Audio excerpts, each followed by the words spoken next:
किसी भी मुद्दे पर हंगामेदार राजनीति करनी है तो इनसे सीखिए, और अगर संसद चल रही हो तो फिर क्या कहना। ऐसा ही होगा जो आप तस्वीरों में देख रहे हैं। राहुल और प्रियंका गांधी से लेकर तमाम विपक्षी नेता बाबा साहेब अंबेडकर की तस्वीर लेकर केंद्रीय गृह मंत्री अमित शाह और बीजेपी के खिलाफ संसद से लेकर अब सड़क तक विरोध प्रदर्शन कर रहे हैं। इनका कहना है कि अमित शाह ने अंबेडकर का अपमान किया और उन्हें इसके लिए माफी मांगनी चाहिए।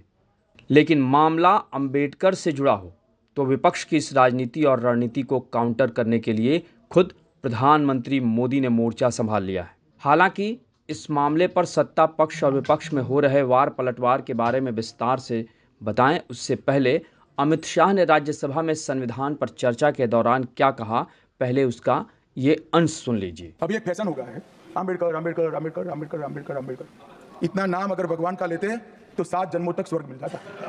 तो अच्छी बात है ना। सुनिए तो, सुनिए ना, आप सुनिए ना, मैं बताता हूं। हमें तो आनंद है कि अंबेडकर का नाम लेते हैं। अंबेडकर का नाम अभी 100 बार ज्यादा लो, परंतु साथ अर्थ में अंबेडकर जी के प्रति आपका भाव क्या है ये मैं बताता हूं। मान्यवर, अंबेडकर जी को देश की पहली कैबिनेट से इस्तीफा क्यों दे दिया? अंबेडकर जी ने कई बार कहा कि अनुसूचित जातियों और जनजातियों से हुए व्यवहार से मैं असंतुष्ट हूं, सरकार की विदेश नीति से मैं असहमत हूं और आर्टिकल 370 से मैं असहमत हूं। इसलिए वो छोड़ना चाहते थे।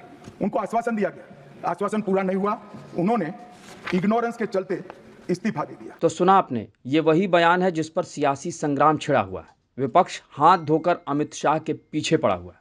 इस बीच अंबेडकर को लेकर प्रधानमंत्री मोदी ने एक के बाद एक ट्वीट करके कांग्रेस पर जिस तरह से हमला बोला, और इस हमले पर कांग्रेस की जगह केजरीवाल का कूदना, वो काफ़ी दिलचस्प है। और ये केजरीवाल की किसी भी मुद्दे को बिना देर किए अपने हित में लपक लेने की रणनीति का वो हिस्सा है जिसके लिए वो जाने जा रहे हैं।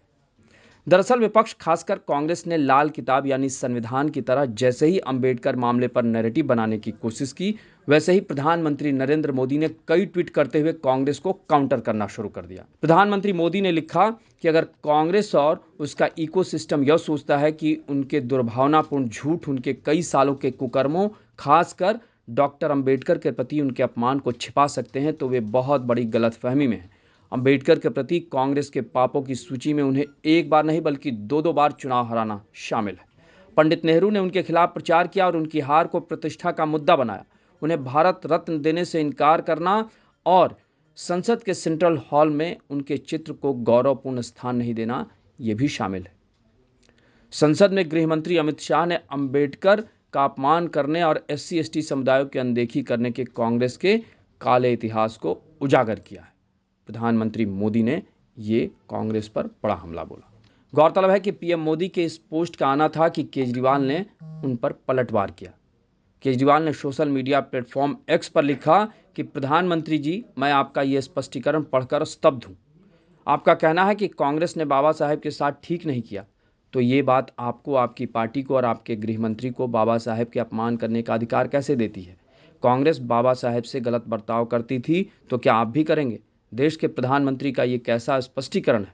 कल सदन में जिस तरह आपके गृह मंत्री ने बाबा साहेब का अपमान किया, उससे सारा देश गुस्से में है, और अब आपके इस बयान ने जले पर नमक छिड़कने का काम किया है। यानी कुल मिलाकर देखें तो केजरीवाल का प्रधानमंत्री मोदी पर यह पलटवार दिल्ली चुनाव को काफ़ी दिलचस्प बनाने की ओर इशारा कर रहा है। वहीं अगर बात करें कांग्रेस समेत तमाम विपक्षी पार्टियों की, तो राहुल गांधी ने ट्वीट कर लिखा है कि मनुस्मृति को मानने वालों को अंबेडकर जी से तकलीफ बेशक होगी ही। जबकि कांग्रेस अध्यक्ष मल्लिकार्जुन खड़गे तो अमित शाह का इस्तीफा मांगते हुए ये कह रहे हैं कि वो देश की जनता से माफ़ी मांगे। खड़गे ने यह भी कहा कि कल जब अमित शाह बोल रहे थे तो उस वक्त मैंने हाथ उठाया और उन्हें बोलने से रोकने की कोशिश की, लेकिन मुझे मौका नहीं मिला। बाबा साहेब अंबेडकर के बनाए संविधान पर चर्चा चल रही थी, इसलिए हम चुप रहे। जबकि आज़ाद समाज पार्टी के प्रमुख चंद्रशेखर का कहना है कि गृह मंत्री अमित शाह ने अंबेडकर का अपमान किया है और ये अक्षम्य है और उन्हें मानने वाले इस अपमान का बदला ज़रूर लेंगे।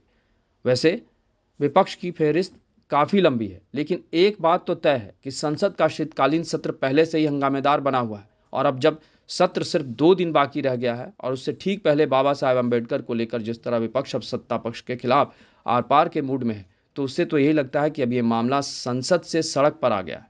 और जल्दी शांत नहीं होने वाला है, क्योंकि अब अगला चुनाव दिल्ली में होना है और केजरीवाल अंबेडकर मामले में माइलेज लेने से नहीं चूकना चाहते हैं। जबकि महाराष्ट्र और हरियाणा विधानसभा चुनाव जीतने के बाद प्रधानमंत्री मोदी भी अब पुराने फॉर्म में लौट आए हैं और वो अब किसी को भी किसी भी मुद्दे पर बख्शने के मूड में नहीं है।